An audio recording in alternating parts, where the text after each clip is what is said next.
Assalamualaikum Sobat Football United. Ringan amatiran ala gua. Mohon maaf kalau ada suara-suara di luar ya, karena kebetulan tetangga juga lagi ngelakuin pekerjaan. But anyway, di video kali ini gua ingin ngobrol terkait dengan masih masalah Manchester United ya, karena sekarang sedang di jeda internasional. Dan menurut gua ketika Manchester United nanti kembali menghadapi Brentford ya di tanggal 19 Oktober, pertandingan pertamanya hari Sabtu malam waktu Indonesia atau Sabtu sore waktu Eropa.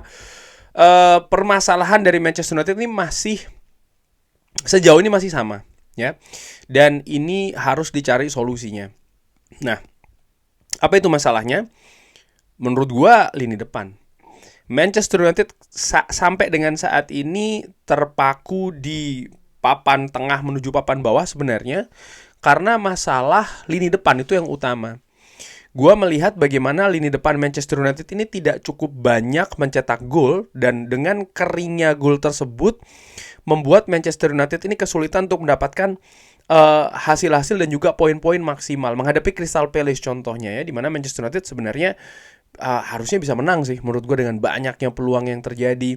Lalu ketika menghadapi Brighton pun juga demikian ya, Manchester United sebenarnya sangat mendominasi terutama di babak pertama dan di pertandingan-pertandingan lainnya. Nah, Manchester United sebenarnya gue sudah pernah bikin juga di video sebelumnya analisa ringan amatiran kenapa problem ini bisa terjadi, kaitannya dengan rekrutmen dari Manchester United. Mungkin ada perbedaan pandangan ya antara tim kepelatihan dan juga tim manajemen.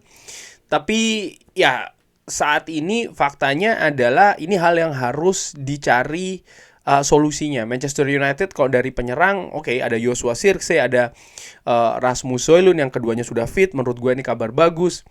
Lalu ya situasi dengan Garnacho, dengan Rashford yang menurut gue ini juga harus diperbaiki, pun juga dengan Amad Diallo ya. Jadi kekeringan gol dari Manchester United ini menurut gue harus pertama ditekankan kepada lini depan.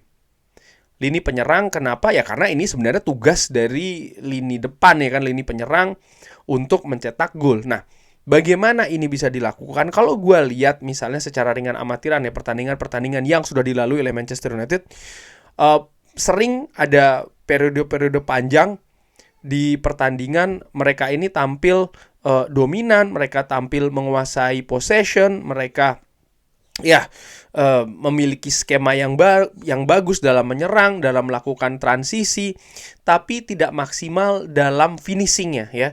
Situasi di sepertiga akhir, kesalahpahaman, salah ambil keputusan, ini sering terjadi. Dan menurut gua ini yang harus diperbaiki dulu. Dengan cara apa?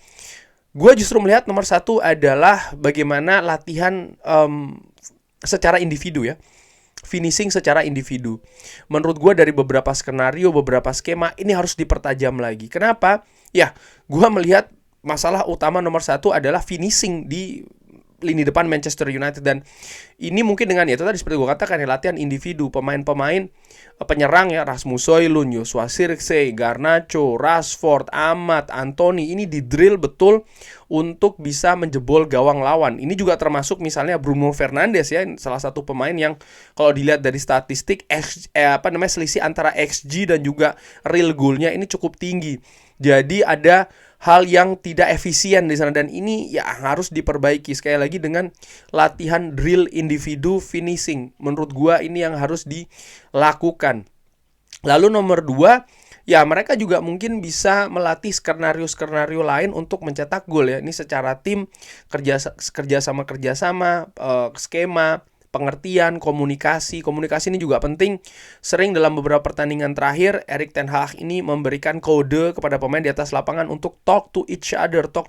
Artinya memang mereka harus membangun kesepahaman, karena sering sekali aksi-aksi di sepertiga akhir pertahanan lawan ini jadi tidak maksimal karena ya salah pengertian yang terjadi antara pemain Manchester United di depan ya, terutama di kotak penalti lawan, dan ini menurut gua harus diperbaiki. Nah, pemain-pemain lain ini juga diharapkan bisa menjadi solusi, walaupun ini bukan tugas utamanya. Contohnya pemain belakang. Ini gue mengacu pada skema set piece ya. Manchester United ketika menghadapi Southampton bisa mencetak 2 gol kalau tidak salah, itu memang dari skema tendangan pojok ya kan. Namun setelahnya terhenti nih. Nah, ini juga yang harus diperbaiki menurut gue. Skema-skema seperti ini harus bisa dimaksimalkan. Kalau dilihat misalnya Manchester United memiliki Matthijs De Ligt yang kuat di bola-bola udara. Dia sudah mencetak gol ketika menghadapi Southampton. Lalu juga ada Harry Maguire ya ketika menghadapi FC Porto, dan ini harus dipertajam lagi.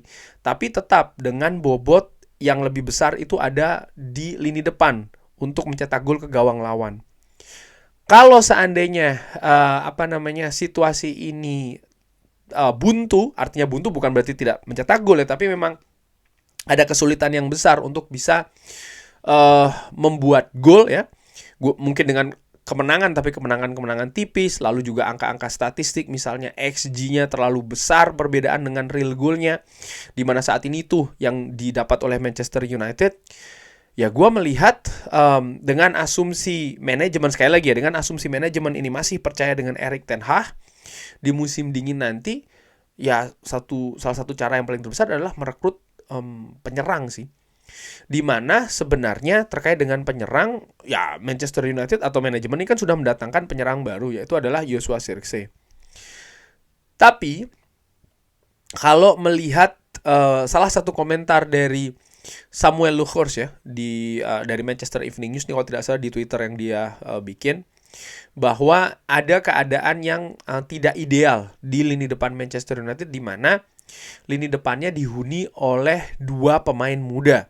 Dua pemain yang bisa dibilang juga memiliki pengalaman yang sangat tipis bermain di Liga Inggris, sangat tipis juga bermain di klub besar dengan sorotan dan juga tekanan yang besar. Manchester United kalau ditarik di periode-periode sebelumnya bersama dengan Sir Alex Ferguson misalnya, ini sering sekali mengkombinasikan antara pemain muda dan juga pemain senior, utama di lini depan. Jadi ada balancing di sana ya. Kita tidak hanya berbicara terkait dengan kemampuan teknis saja, karena ketika berbicara dengan terkait dengan Manchester United misalnya ya, ini beban, ini tekanan juga besar, dan pemain muda ini ditambah lagi dengan ya perkembangan dan juga adaptasi, di mana ya ini yang sekarang diandalkan oleh Manchester United pada diri Joshua Zirkzee dan juga Rasmus Højlund. Sudah pernah gue bahas di video sebelumnya bahwa sebenarnya Erik ten Hag ini menginginkan pemain senior, yaitu adalah Harry Kane ya kan.